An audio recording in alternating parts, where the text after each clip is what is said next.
What up, fam? Coach Jason, Coach Daniel. We're not gonna argue. Well, we might argue, but just wanted to make a short video about some general stuff. This goes for both striking and jiu-jitsu. First, the first thing you need at Fenix Jiu Jitsu, and in my opinion, all the other gyms, it's better to err on the side of caution than not, is a pair of flip-flops.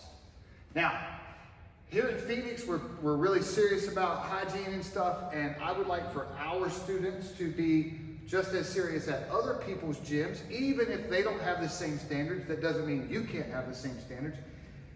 Here's the way we do it. If you are on the mats, we're barefoot. If you are off the mats, you put your shoes on, just like so. So, real simple. Off the mats, shoes. On the mat, no shoes. That includes especially the bathroom. Yes. Never, ever, ever go to the bathroom without your flip-flops on. If you do, I'll have to burn the place to the ground. So don't go to the bathroom and then drag pee-infested feet back onto our mats where my face is going to be later. I don't want staff or MRSA. What do you got, Coach? Second would be equipment cleanliness. So your gis, your rash guards, your shorts, even your belt. Like, it's not gonna hurt anything to wash your belt. You're not gonna forget all your jiu-jitsu. Me personally, I wear gis once before I wash them. If you start getting that like 6-month funk in there that just won't come out, white vinegar is awesome for that. Remember, with your gis, if you throw them in the dryer, they're gonna shrink. So hang dry that. No gi shorts, rash guards, again, they're gonna get that funk to them that just won't wash out after a while. White vinegar takes care of all that. Same thing with your Muay Thai pads, your gloves.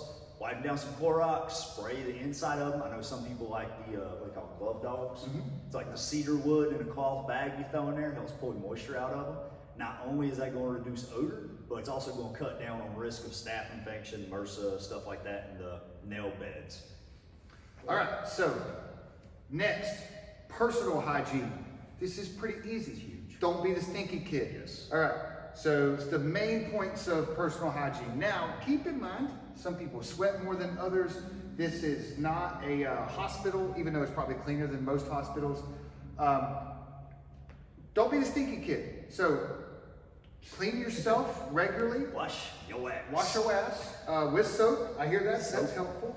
I try to always keep my fingernails and my toenails clean.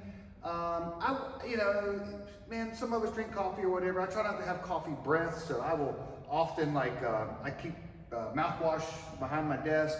Maybe you should keep some in your bag or whatever. Piece of gum, that would work. But don't chew gum on the mats. Yeah. You don't want gum on the mats. Chew gum before you get to class. Wear deodorant. And listen, this, there are exceptions. Like, man, you get off work, you come straight to class, totally acceptable. We don't expect you to take a shower before you get here. But also, like, if you've been rolling around in the dirt all day, like, be clean. Like, wash your arms and your hands or whatever. Just like, don't be the stinky kid. That's pretty easy, self-explanatory. If you need help with that, see Coach Daniel or myself after class. We'll explain it to you. And like baby wipes even, like if you're working all day, you're just coming straight here, get some baby wipes, pick them up at Walmart, $4 a pack. Just hit the bits, hit the personal areas and go on about it. And deodorant's good. Deodorant's fantastic. Not the Axe, like, it ain't, like, don't load it down. And one thing about the nails too, is a lot of times people get cut with nails, it isn't because they're too sharp, it's because people grab like this. Right? Like, don't grab stuff like this. Like, use your fingers for what they're for. Grab here, don't bite down on that and try to dig the claws in. We're not trying to catch supper, we're just trying to get wrist control. Right? So don't curl the fingernails in when you go for it. All right, speaking of fingers, this is kind of important. And we're gonna do another video on like how to be a good training partner, but this one kind of, it sort of piggybacks on this. All right, if somebody's got a grip, don't peel their little finger off and try to break it.